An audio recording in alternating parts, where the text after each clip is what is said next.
All right. Welcome back to the Board Drill Podcast. As always, I'm your host, Kyle. Not with me tonight is my co-host, Matt. He's a little under the weather. But we are welcoming our special guest, Coach Marshall Hart, who's the head football coach at Northwest Christian High School in Colbert, Washington. Coach, welcome to the show. What an applause. What an applause. This will inflate my ego a little bit. Well, thanks for having me on. I really appreciate it. Yeah, we're real big time on the Board Drill, and we say that facetiously. But look, tonight we're going to talk about pass protections. We have not done a podcast. We've 50 plus episodes. We have not talked a single time about pass protection. So exciting for me being a defensive guy. I actually love to learn more about pass protections because my goal is to figure out how to break them. Mm-hmm. And then on the flip side, we have an offensive guy that's going to tell me why I can't break them. So this should be fun tonight. So Coach, I'm going to turn it over to you. Let's talk a little Crusader protections. Yeah. So I kind of pulled a little bit from a presentation I had last week over in Seattle. So just kind of a little bit about, so I've been at Northwest Christian for the whole time, and to kind of give a little bit of like a background of like where we are, how we built it the way we have, is that we started, in 2013 is we actually started the program. So I've been there since the beginning. So everything that we've done has been from the ground up. And that's kind of why I have my pass protection philosophy the way that I do. But I was a running back coach. I was the offensive line coach, OC. Now I'm the head coach. So it's really nice when it comes to protections, being able to have all the different aspects. It's just so many times that I hear, like when you talk about a running back and pass pro, it's like you're just playing that guy. And there's no talk of inside out leverage. There's no talk of hip loading, like nothing. And also I worked in the Arena League for a while. I was an offensive line coach. I actually started when I was 21, which is wild. So I had all these guys that were just cut from the NFL that would show up. And in fact, I actually got hired as a running back intern. And we're in this like preseason meeting, like 3 days before camp opens. I work for this guy, and we're like, hey, like, we're talking about practice plan. I'm like, well, who's gonna coach the offensive line during Indies? And he's like, well, I was gonna do it, but I guess I can't be with the quarterback and the offensive line. He's like, do you want to do it? And I was like, sure. So I got promoted full time, which was nuts. But it's pretty cool because in that game, you have a true 0 shade nose and 2 shaded threes. So it really allowed me to kind of hone in this idea of inside out, outside shade pass pro. That's kind of how we've built everything at Northwest from a pass protection standpoint. Because at the end of the day, like we don't see a ton of sim pressures. We don't see a ton of hot. We see some twists, some double A. But really, for the most part, like we're dealing with one-on-one pass pro. And if we can get to a position where we have a body on a body, how do we win that matchup? And my time in the Arena League really helped that. I had, we had a ton of guys sign, move up. I had guys from all over LSU, Alabama. Our quarterback was Blake Sims one year, the quarterback at Bama. So it's kind of cool. Like we've kind of moved all the way around with that. It kind of gave me an opportunity to kind of pick offensive lineman's brain and kind of see what everybody else does. I'll kind of spread through this. So a little bit about us, just so we have a bigger picture of like how we do protection. We are spread out. We're a little bit of a power raid, so we run a ton of gap schemes. For the most part with alignment, though, like we're trying to spread the box out. And at our level, with how we throw the ball, and it's a little bit like the American Revolution at times at our level of Washington. It's kind of like stand across from each other with a musket and just fire it and see who's still standing. So you don't see a ton of exotic pressures. We really don't. Everything's pretty basic. So what I really like to do is spread the field, and that kind of gives our protection a better idea of what we're trying to do. But for us, like the culture of the offensive lineman really sets the table for everything else. In my opinion, like your offensive line culture speaks volumes about how you do things. Certainly said something in the game last Sunday. That's for damn sure. Absolutely. I mean, you can look at Patrick Mahomes and all that, but at the end of the day, like if your offensive line culture is great, I think that toughness really spreads throughout the rest of your program. For me, the most important coach on the staff is the offensive line coach. I've been doing it for a while, but I'm lucky to have a guy that played for me that coached at a D3 school here in Spokane that comes in and does it now, that played for me at Northwest Christian. So he knows a little bit about it. But every offensive lineman has different biomechanics. I think everybody tries to be this offensive line guru, tries to fit them into this one like specific mold. And at the end of the day, everybody's different. Like I had a guy from LSU that likes to play long-legged. I've had guys from D3 that like to play short and choppy. I've had guys that play it. Like everybody's just different. You can't, it's not a cookie cutter thing. But for us, we kind of teach two things as the branch for everything. We teach in the run game a base block, but we won't talk about that now. But we teach an outside shade pass pro, and that's really kind of how we break everything off. For me on stances, everybody's different. I don't really care what it is. I've had tackles playing a 2 and a 3. My guard's not a negotiable in a 3 because even in pass pro, slide pro, full slide, half slide, doesn't matter. Like we want to get hands on early and be able to play that a little bit more. And even if we get hands on and we get a twist or a game, we're able to play bumper cars on that, kind of pass it back and forth. Our post and our kick leg is super important. We really want to drive off that post leg. I'm kind of a LaCharles Bentley believer, in a sense, in that drive catch footwork and driving that foot through the ground. And we really want to promote abductor engagement. So abductor, the inside of those thighs, like how we tense those in our stance. And basically the big thing with my kids is what I tell them is if you can feel the inside of your quads, inside of your thighs, you're going to be able to bounce back and forth and play either way. So even if it's half slide, full slide, bob protection, whatever it is, like if we could hone these skills in, though, I feel pretty good about it. And really, like, we're landmark is kick slide, kick leg to that crotch of the defender. Independent hands and feet. Like, how often can we work this? The whole tennis ball thing. I have some different things in here as we go through this, but really, this idea of can I move my feet and can I operate my hands at different levels? Super important for us. And I'm pretty big on just letting the kids kind of protect as we go. Like if we need to make adjustments, we can. For the longest time, to be honest with you, I kind of let the kids just call out protections on the line. Like I really didn't care. Like if we could operate at a level where we could pick up defenders. One year my offensive line had this tortoise call, and they would turn to the quarterback. I remember where I was on the sideline, and this team is like in this weird, I call it a beehive defense up here in Washington sometimes. It's kind of like a 3-front, but it's kind of not. Like everybody's just hovering around the ball, and I'm pretty sure the coach just says, "Ooh, he's sending," and that's it. Like, there's not a big coverage call; like it's man, and everybody else just floats underneath. But I remember he turns around and he goes, "Tortoise," and the quarterback stops everything, and then they're calling out protections at that point. I mean, it's just, in my opinion, like as long as everybody's on the same page, like even if we have to adjust and go as basic as forefront half slide, odd front full slide. Then I think I would rather have things accounted for and then maybe know it's a pass more than anything else than not have everybody accounted for and trying to hide that somehow fact. But we'll kind of split things up. We don't really do too much sprint out protection. We'll abandon play action pretty fast if we have to, just to give us a better matchup in pass pro. At the end of the day, I feel pretty confident about receivers winning. Maybe not about quarterbacks reading progressions the full way. But in my opinion, if we can kind of match things up, that puts us in a better situation than a play action fake. We talk a lot about matching pressure with pressure. You see all the time guys worry about punching so heavy and punching so hard. And pass pro is violent. It is violent. But at the end of the day, you can't be violent for the sake of being stupid. We have to be able to match pressure with pressure. We'll do a drill where we have like a board and we're matching that pressure to the board through our pass set. But at the end of the day, as an offensive lineman in pass pro, like if I'm just dealing one-on-one, for the most part, like unless you're just getting the crap bowled out of you, like you really control the rep. So if you control your rep and you can play with your feet and play with proper shade, then you're going to give us enough time to throw the ball.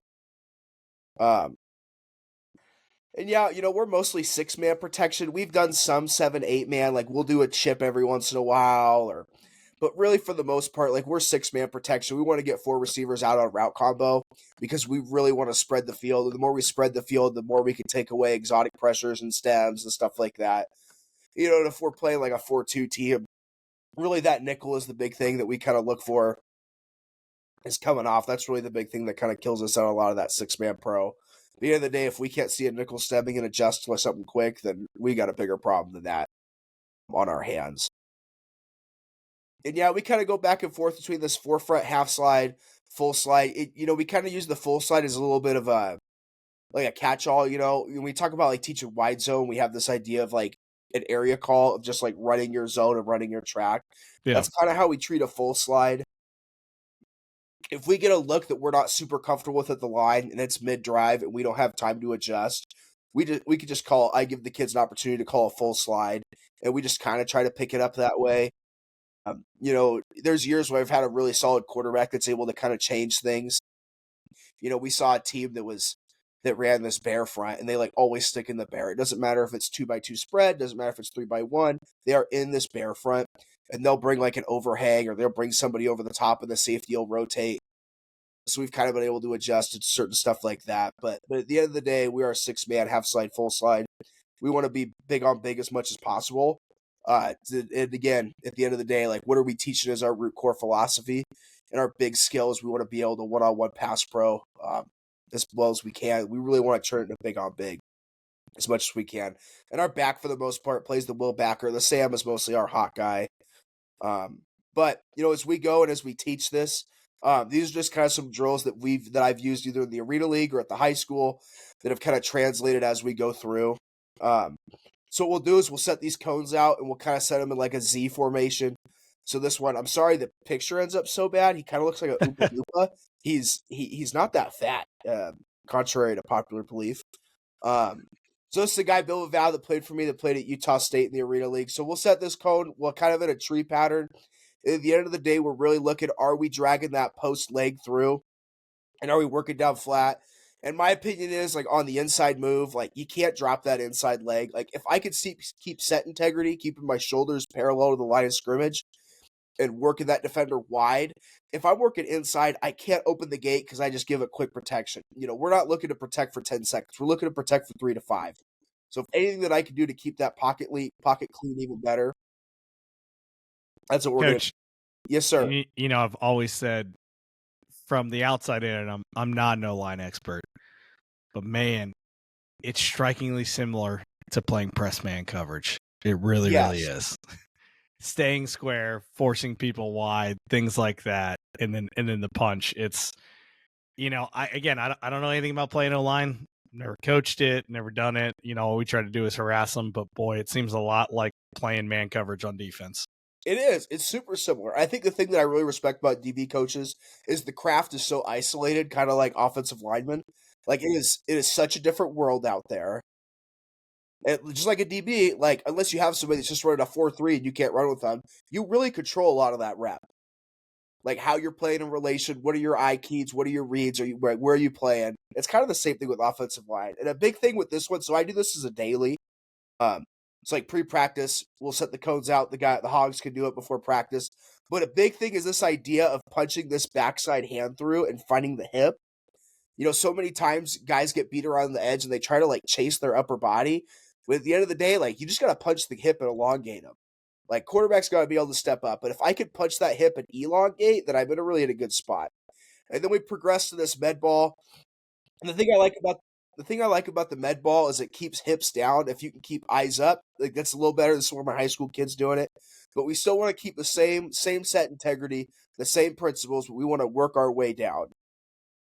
And so anything we can do to reinforce these tight things is better. So this is from my time in the Arena League. I was with the Barnstormers, where Kurt Warner played, and the great Des Moines, Iowa. I've been there. I've watched a Barnstormer game. Yeah, I lived in Lincoln, Nebraska when I worked at Huddle way back when. So that's crazy. So I worked for a team in, you know where Grand Island, Nebraska is? Yeah. If you're listening, they used to have a $99 round trip flight to Vegas every Friday night. It was fantastic. From Grand Island? From Grand Island, Nebraska. Yeah. Oh, that is, yeah. So I lived in Grand Island in the Arena team there the year before. Tell you what, Arena football really takes you some. Maybe it was 99 one way, but whatever, 180 round trip. But it was something like insanely cheap that we went to Vegas quite a bit. I love the city of Grand Island, but I would bet you that is a very common to get out. It's the only reason I've been there. It's like right, it's like 45 minutes west of Lincoln or something like that, or maybe it's a little further. Yeah. Yeah. Yes, it is. It is quite the place to be. So this is for my time in the Arena League. So again, like, everything is 3 shade. You have 2 3 shades on the outside, a true zero nose.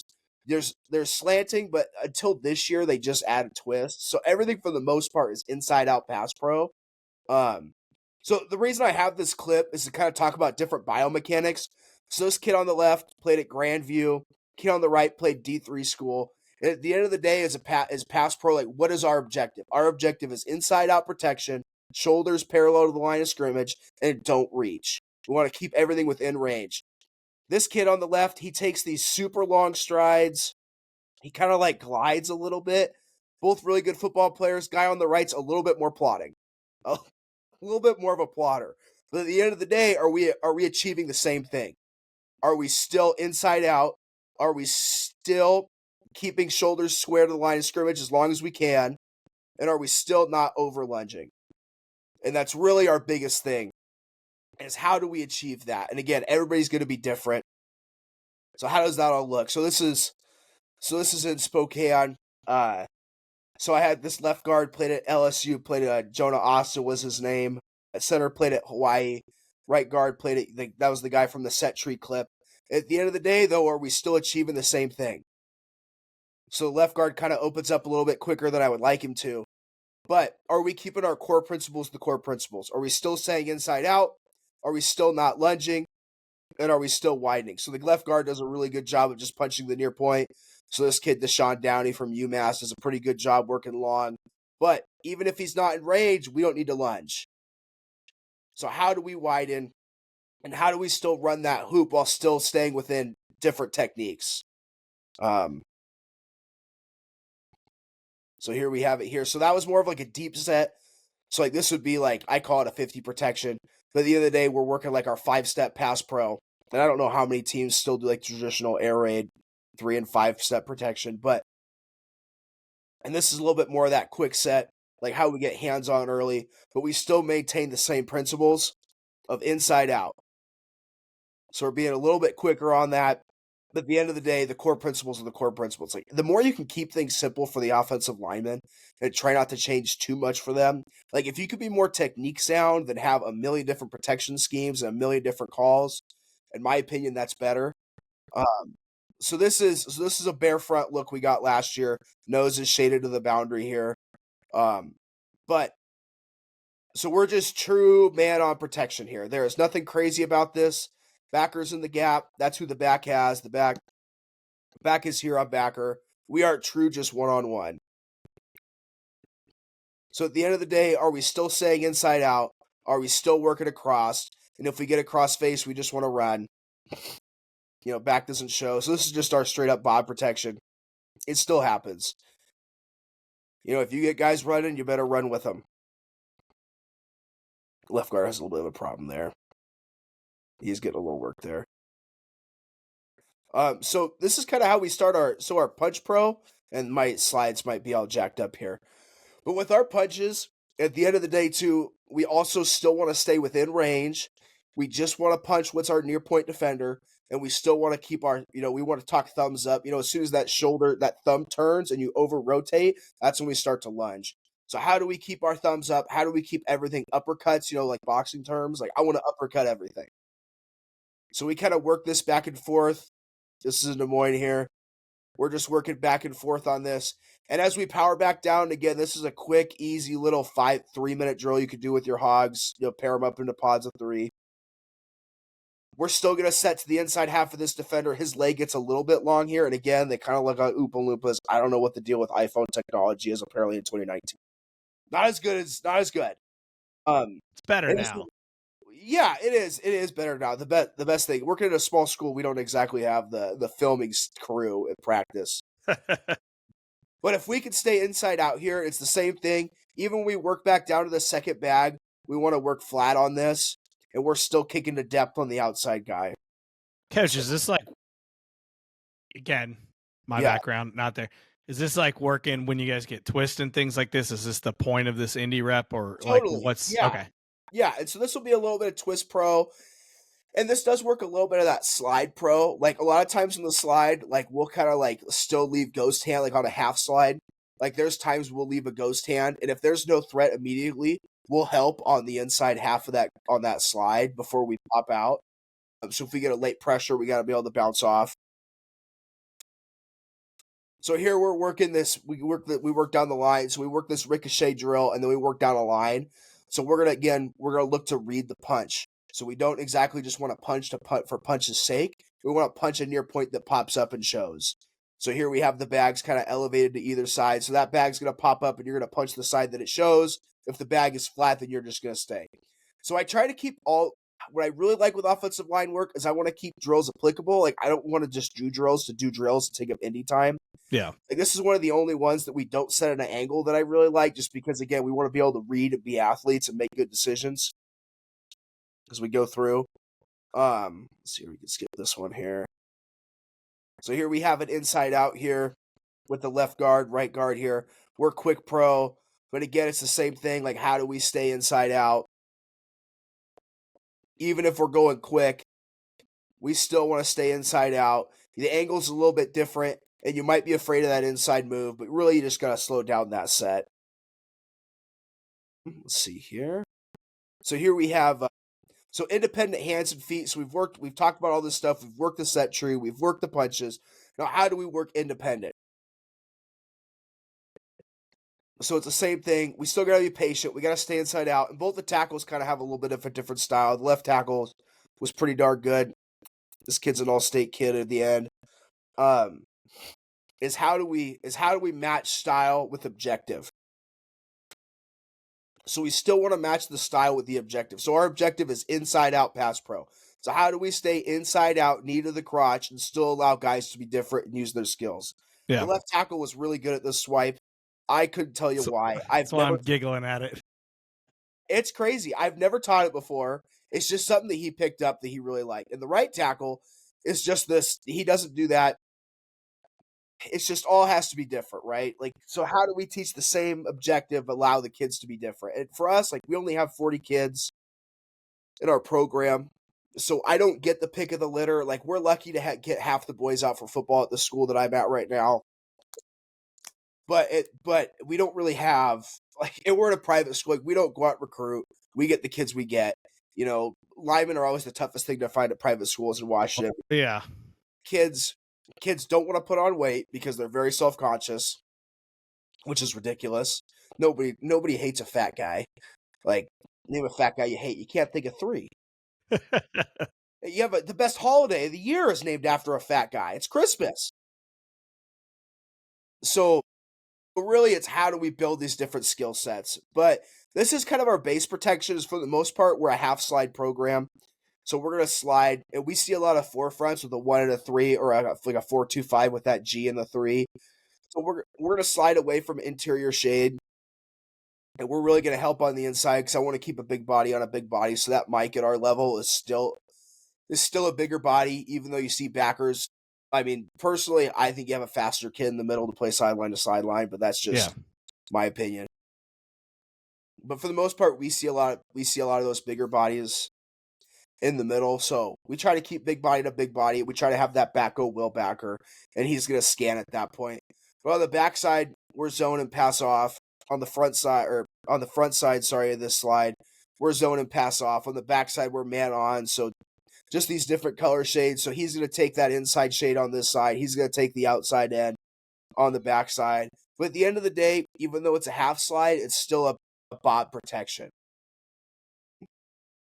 Because we want to have big on big. I don't want to confuse the kids as much. So again, the same thing going the other way. How do I keep things the same while changing them for the boys? So here we have a bit of this. So this is our half slide here. The center's going to work back on this, which is nice. So this kid converted from tight end halfway through the year. If I could talk to any offensive line coach, it'll pull your hair out. But if you have an athlete in the middle, it really makes things a lot better. I like to tell him it's because he dropped a touchdown pass week 3. But really, we just had a kid get hurt. We kind of had to convert at that point. But that center is going to peek front side. We get a shower coming backside, so we kind of abandon late. And at the end of the day, like, I don't know if you've heard this phrase. Like, I don't know if you use this phrase on a defense, but up front, like, I tell them a lot. Like, if you're going to be wrong, you better all be wrong together. Yeah. And if we're all wrong together, then we can kind of make it work. Like, we kind of messed. It's funny. We kind of messed with this like go-go stuff this year. We kind of ran some of that, the Brennan Marion stuff. In the same game, we run triple to the boundary, and they zone block to the boundary, and it somehow turns into midline triple. Never have taught midline before, but it worked out. Like, we ended up scoring on it. So at the end of the day, like, if we're wrong, we gotta all be wrong together. And communication is really the biggest thing. So we check front side, and then we're just gonna look to help backside. And really, like, our pick is this. Really, like, the back, we really want to go weak side to this will. But if this guard can pass this off and there's nothing showing, then we could pass it off and we could just play it. And we'll do like some chip with our full slide stuff. So this is the great red turf at Eastern Washington University, home of the apparently going to be traded Cooper Cup. Yeah. It seems pretty silly to me, but is what it is. So we'll do some of this chip release here, and we really only chip release if we have an end that we think is going to give us trouble. This school did a pretty good job. Had some pretty scrappy ends, and we're really not going to chip for very long. Like we're still going to get on our route combo. We're just going to try to help. And here we have that half slide, and there's nothing that shows front side, so we're going to help that one tech. And again, mostly ones are going to be bigger bodies, and I deal with a lot of smaller bodies at the guard spots.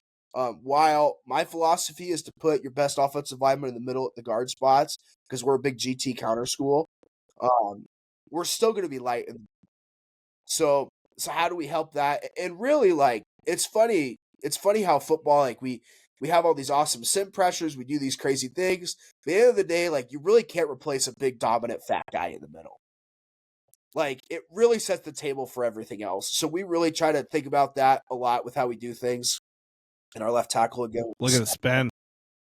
The spin the spin move from the pin guy is Coach, no. I can't tell you how many discussions I've had with D linemen. I'm like, hey, you're not allowed to spin. Like, why, coach? I'm like, because you're not good at it. And they're like, well, how do I learn how to be good at it? I'm like, you're born with it. You're Dwight Freeney or you're not. Let's move on. Isn't it funny how many kids spin, but they don't chop, and they're just kind of like a rolling log? Correct. I've had two guys in my career that could spin. Coach, one went to Florida State on a full ride scholarship, and the other went to Miami on a full ride scholarship. Other than that, I've had a bunch of really, really damn good DNs, but they weren't allowed to spin.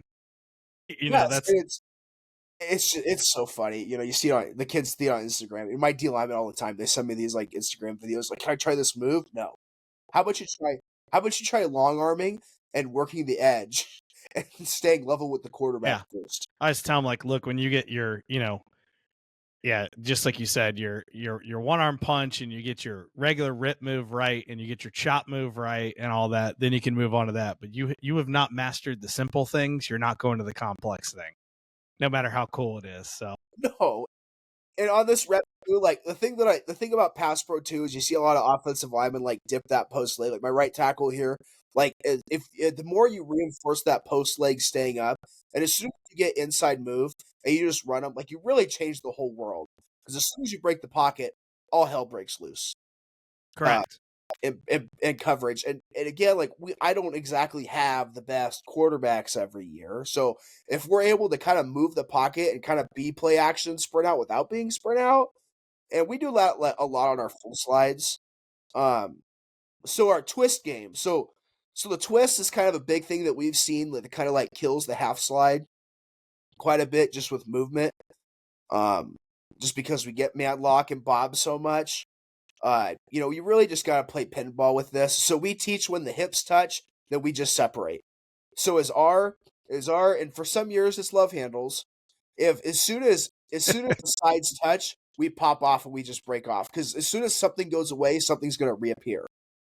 So you mean in there when your two offensive linemen hips touch, you tell them obviously you got to basically split because something's coming back. That's correct. Yes. Okay. Yeah, because when our eyes play a big role, like if we're reading our key, and for the most part, you're going to see it before you feel it.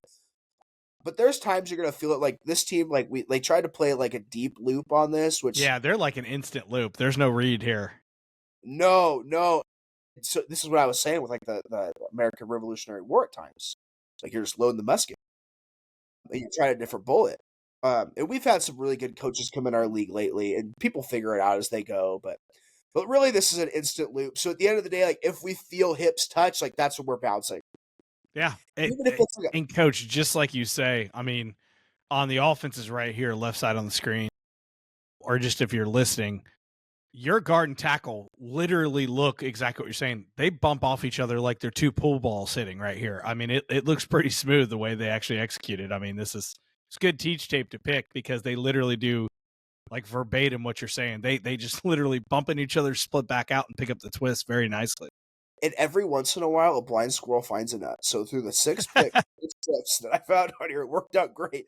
There might have been a butt chewing at halftime about this, but it worked out. And then, the cool thing about this, I don't know if you have seen this, but these corner blitzes that come off the boundary here when you double twist are so nice because really, for the most part, like this tackle, like most kids aren't gonna, and this isn't like a thing about like my kids are so good. Like, no, this is a thing that we've spent. It's been super expensive for us. Yeah.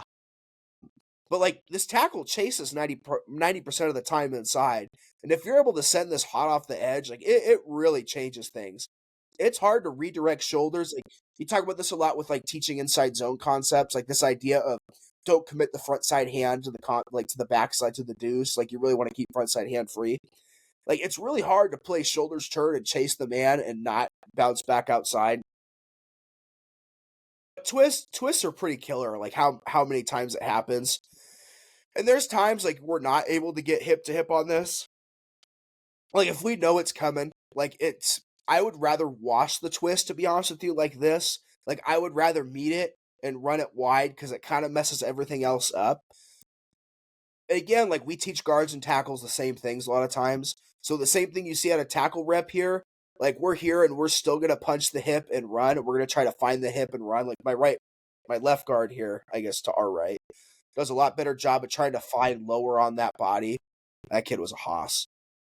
Try to find lower on the body and widen, but it's the same thing that we're teaching all the way around, and it kind of makes the boys interchangeable in a lot of ways. Like again, like how do you mix and match? This left tackle cannot play guard. Phenomenal left tackle, could not play guard.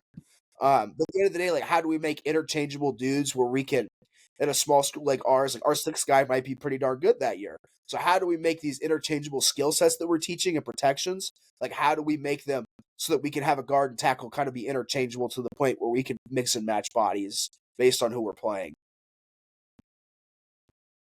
And here we have another twist here to the front side. And it's the same thing. So this is kind of a twist read they were running, like they were kind of capping things because we were trying to spread out.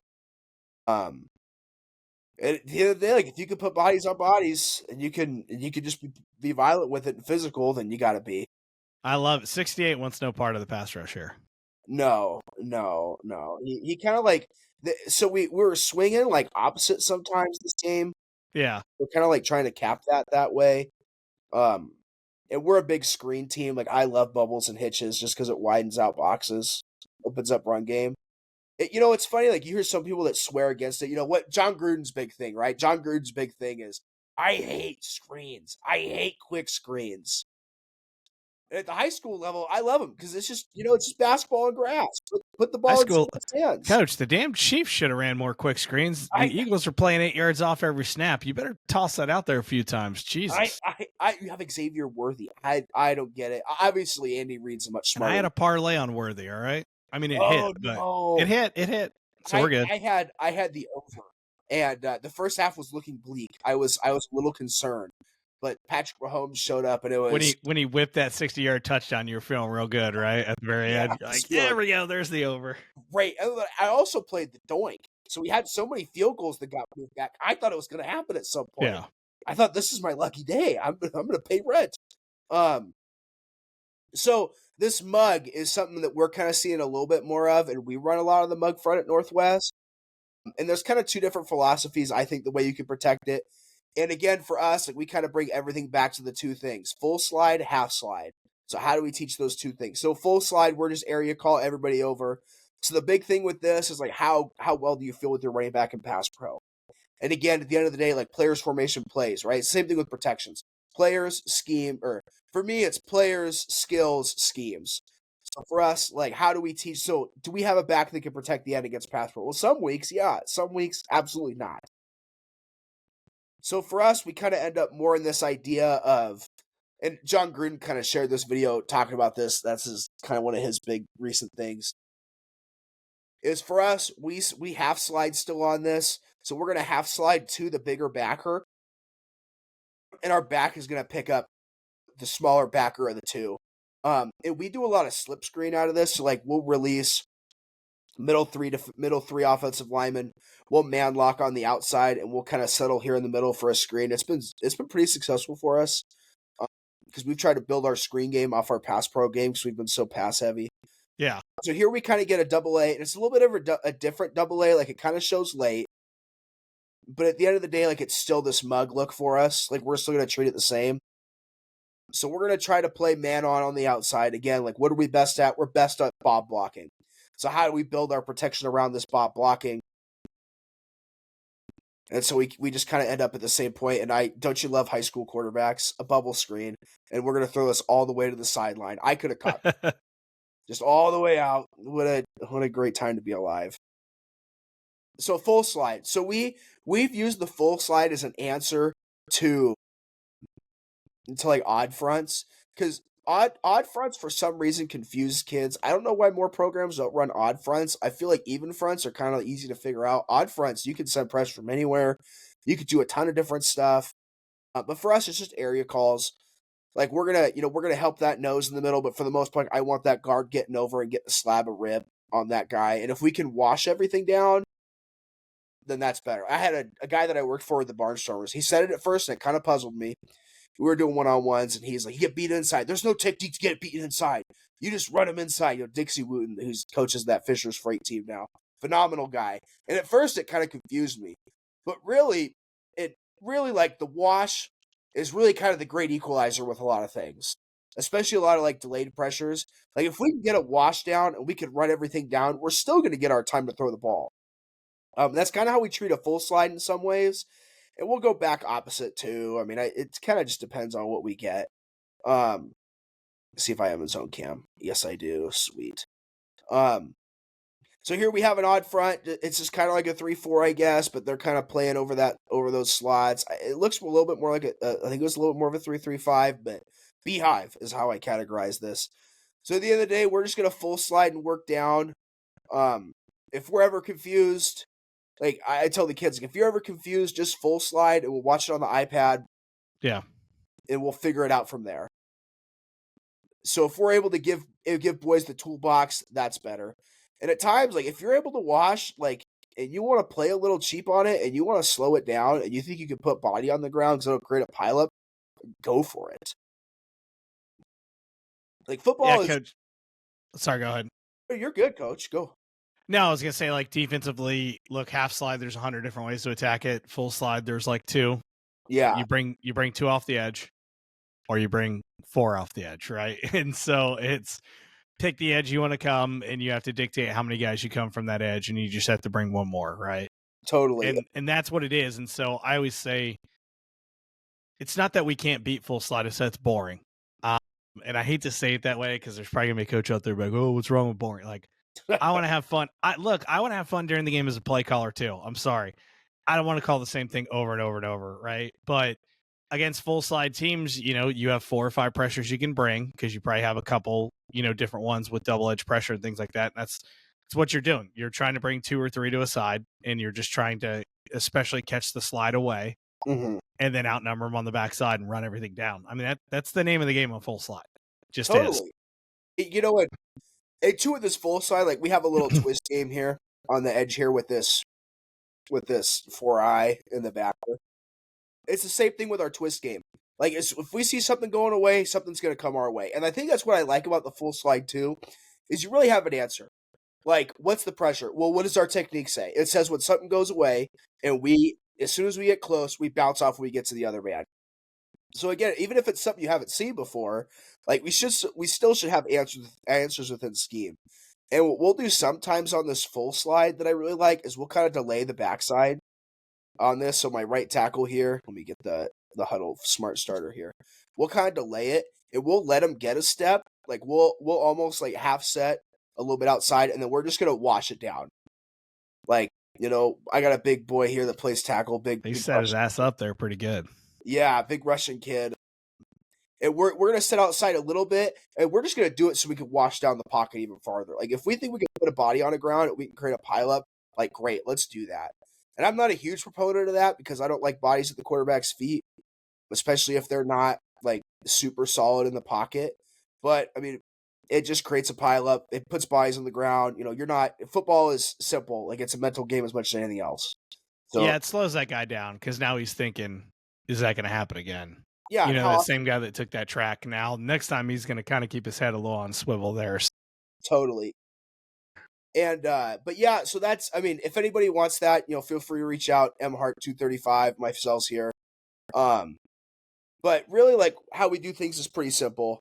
Like, I really just want to get guys in big on big schemes. Like, I think offensive line coaches and offensive coordinators, we try to overthink things instead of how do we teach it as basic as we can, and how do we give answers and tools within the toolbox that sets the boys up for success where they're not confused. Yeah, I mean, right. It's the same thing on the other side. How do we break the half slide? How do we break the full slide? How do we break Bob? Right, and we Yeah, got to be cognizant of that, and then figuring out when you want to do it, and right, and then we play the games of can we load one side, get you set the protection one way, and bring it the other way. That's when the games start. But we can't do that unless we're pretty sure we know what you're doing, right? totally. I can't load right. Simulated pressures are built to break half slides, right? Mhm, You run a sim pressure into a full slide, especially like the middle ones, they're just dead in the water, right? It's like totally. that's just like you said, they're gonna get washed down. It's a non-starter. So no, I love it, coach. It's really good. So we ask every coach this question to end every podcast. Mhm. What is the coolest or most unique thing about your program that maybe nobody else does or very few other teams do? Doesn't have Man, to be an on the field thing, coach. I think, I think I think, football coaches, we're all pirates, right? We all steal everything. What I really like that we've done is that for us, like, we talk about juice a lot. So we've started doing this thing with helmet taps after touchdowns. And there's years we don't have a lot of them because it's all depends on. There's years it's X's and O's, but it's Jimmy's and Joe's. That's true. But we started doing this helmet tap thing after touchdowns and scores. So we count up the helmet taps, and we kind of reward the guys with more helmet taps after scores. Like, I try to keep the camera rolling. And we're trying to build selfless young men that become great husbands and fathers down the road. So how do we do that? Little details. Leaving something as stupid as a helmet tap after a touchdown is a big deal. Gets the boys excited. It's just something fun. Little to no concussions from it, which has been great so far.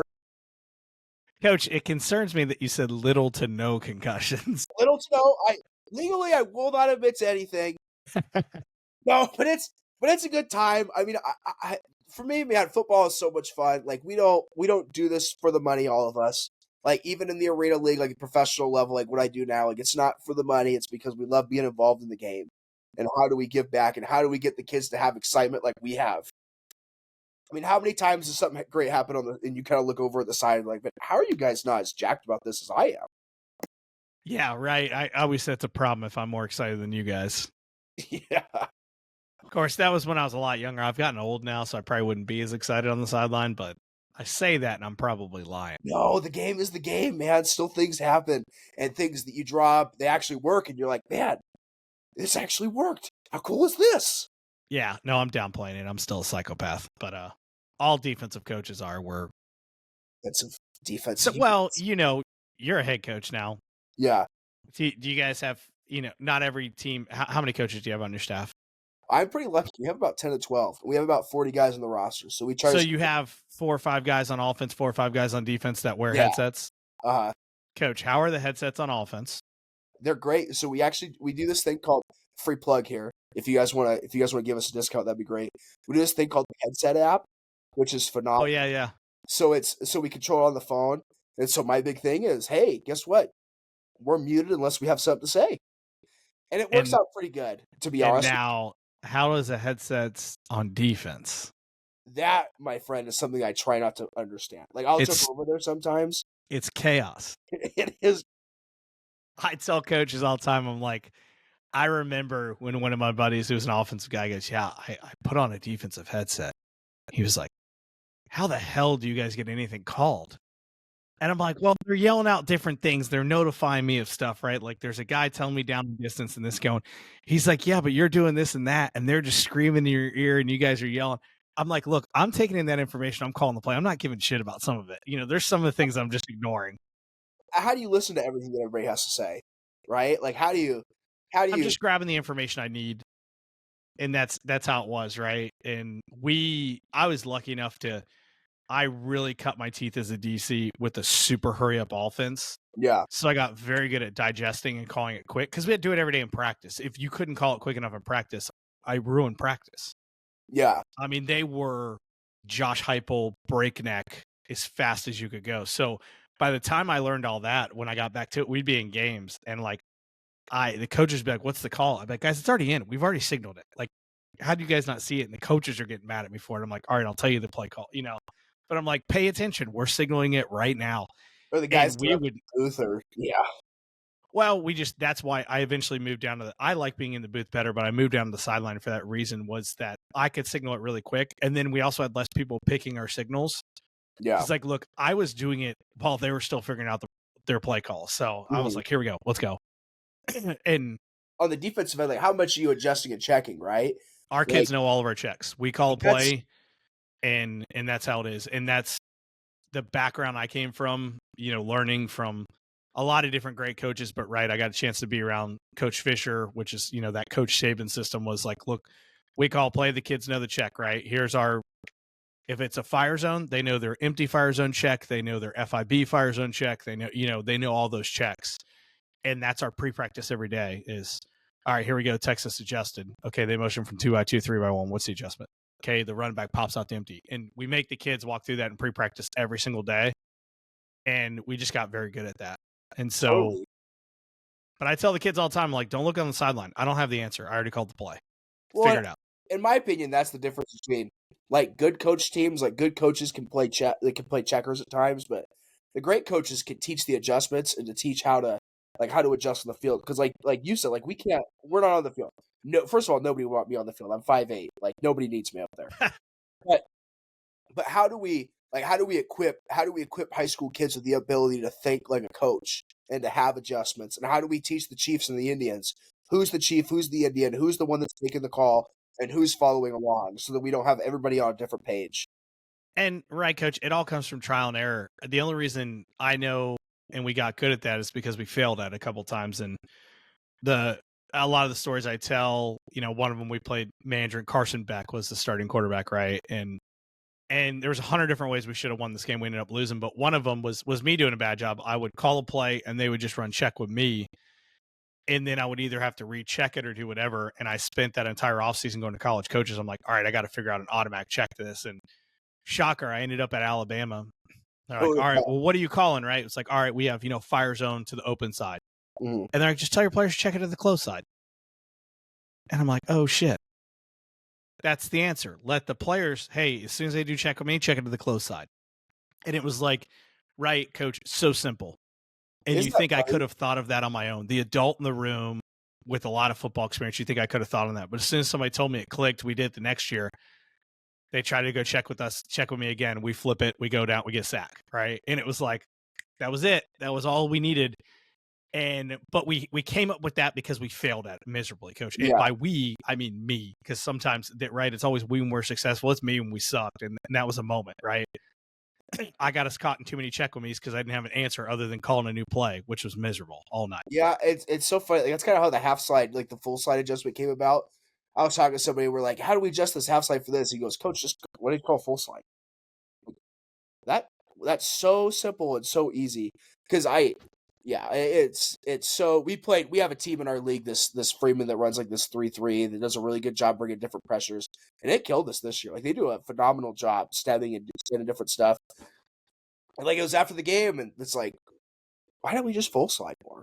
Like that seems to make way more sense to me. But in the game, like how often, like you got a million different, especially as a head coach, you got a million different things going on. That you're after the game, you're just like, dude, I am so dumb. How? And watch next year, and you'll do this. I'm going to tell you to do it. But before the game, and big Sharpie on top of your call sheet, right? When in trouble, check the full slide. And the Yeah, next year, you'll realize to look at your note and you'll go, check full slide. yeah, And and coach, it's because you failed at it, right? And yeah, absolutely. that's the best part of it. Is some of the things I love about coaching is failing, spending all summer or something and going to 100 different people like, what's the answer to this? And then adapting, the various things you get to your program, and then it working like game 1 or game 2, and you're like, all right, boom, we figured that out. And then game 6, you get hit with something else, and you're like, God dang it. My first year as the head coach, I took over during COVID. I wouldn't recommend that to anybody, by the way. That was my first year as a head coach. What a daunting. I live in Washington. And Washington is a great, wonderful place. And we cut our season in the fall. So we play like a 5-game season in the spring, which is ridiculous because COVID apparently died over 2 months. And it wasn't alive across the border in Idaho. I don't get that.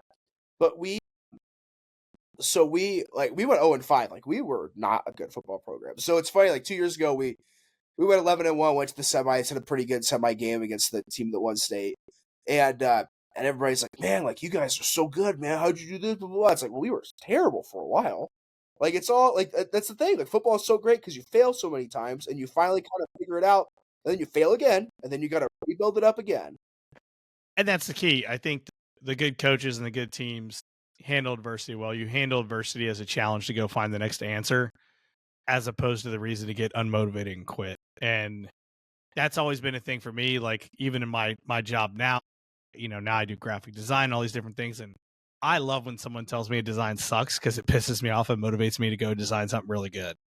And it literally happened the other day. So I'm not going to share the full story, but it's the same thing it was in football. Like, look, those things pissed me off all off season. I lost sleep over it. I thought about it nonstop until I found the answer. And then I was like, all right, I can let this go. But I could never let it go until I found the answer.